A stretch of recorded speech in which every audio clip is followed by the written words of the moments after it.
Exemption not only prevents you from sitting in that exam in the next attempt if God forbid you didn't clear that group, but in first case it also helps you to go through that group by scoring just to the edge of passing marks in the other subjects. Yes.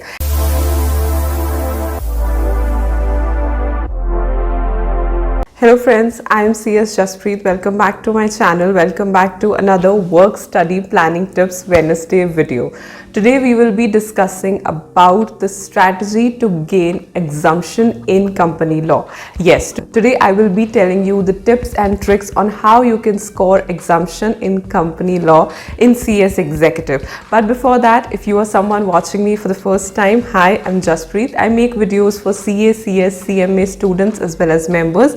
I post a motivational video on Monday, a work study planning tips video on Wednesday like this one, and a fun video on Saturday sharp at 6 p.m.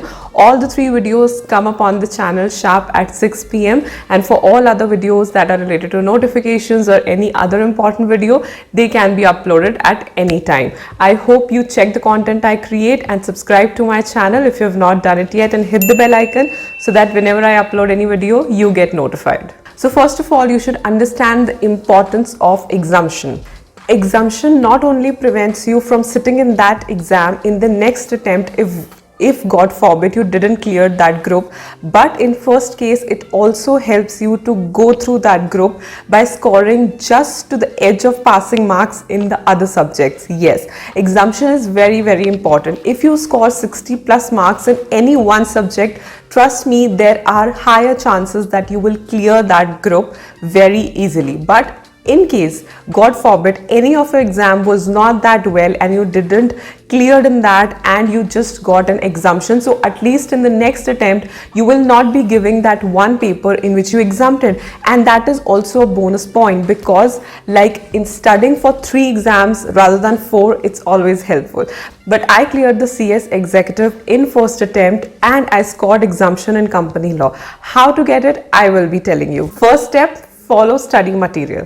Now when I say follow study material, there are students who may be taking up coachings and classes, and they provide you their own books, which is completely fine. So basically, even if I am studying from reference materials, what I do at the end of it, just match the topics of your reference books alongside the book, that is study material provided by the institute, just to make sure that you are covering all the topics.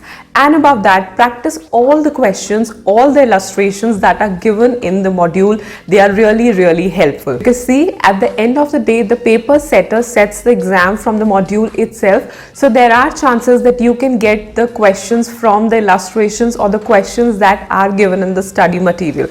Always make sure that you're covering all the questions, all the illustrations that are stated in the study material.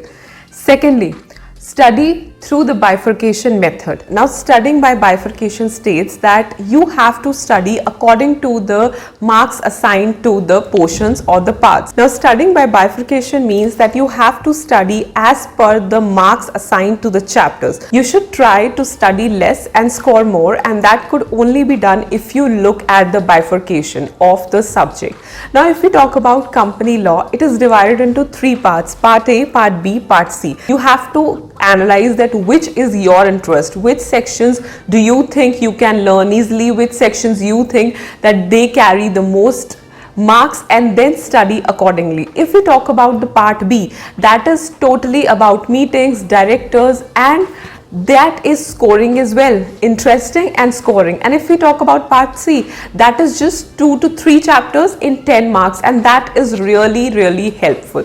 So study according to the bifurcation. First of all, when you're preparing, prepare the whole subject. But when you are learning, when you are revising, make sure that you are prioritizing on the topics that carry more marks and that need less effort.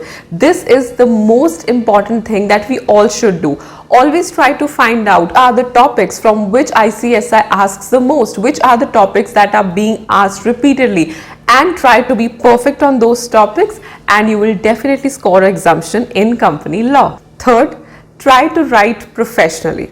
if you are someone who doesn't know already, I give special live classes on Unacademy, and there also we are studying the topic of meetings only. And when I teach those topics, I always tell the students that you have to write in professional language. If not exactly as the professional language, if not exactly as given in the BARE Act, at least as close as possible, but don't write anything according to yourself. Don't write as a layman. Now these things really help, because see, because who is checking the paper, that person is also a professional, and he or she will really appraise the fact that you are writing professionally. Writing professionally just means writing in the way as it is given legally, as it is given in the BARE Act, or as it is given in the study material, or not exactly that, then as close as you can. For example, when we study about the special resolution, so when we study what is the condition that the special resolution is passed, the condition is that the votes in favor should be 3 times the votes against it. You have to write as it is, that the votes in favor should be 3 times as the votes against it. Don't convert it into percentages, don't write in any other manner, right? The interpretations for your understanding is fine when the teacher is making you understand. For example, the teacher made you understand by saying that okay, consider it in 4 parts, then 3/4 should be in favor, 1/4 should be against, and all those things. But when you are writing it, please, manner in which the teacher makes you understand, interprets it so that you can understand the law. But that does not mean that you are going to write it in that way only. No, write as it is written in the BARE Act and close to it, right? And alongside that, wherever it's stated not exceeding these many days and not exceeding these many members, try to write as it is. It will really help you fetch marks and get exemption, because if you'll try to interpret it in your language and try to write in the layman form, it will never ever fetch you marks. So many students are always that, can we interpret it in our language? Yes, you can, but then again, try to write as a professional, right? Think that you are a CS and then write it accordingly, right?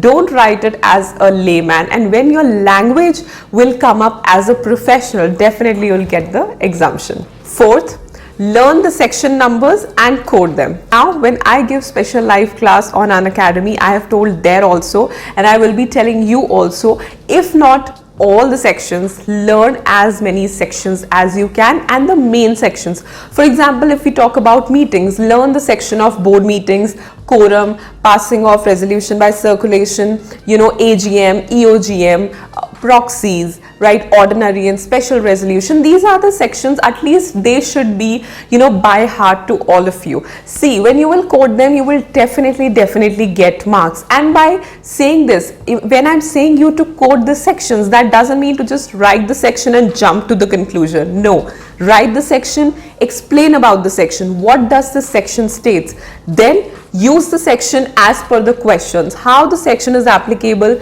through the question, and then come to the conclusion. So this is very important, to code as many sections as you can, to learn as many sections as you can. Yes, if you're not able to learn the subsections, that's okay, but at least learn the main sections and code them. And trust me, if you'll code right sections, explain the provisions correctly, you will definitely achieve the exemption.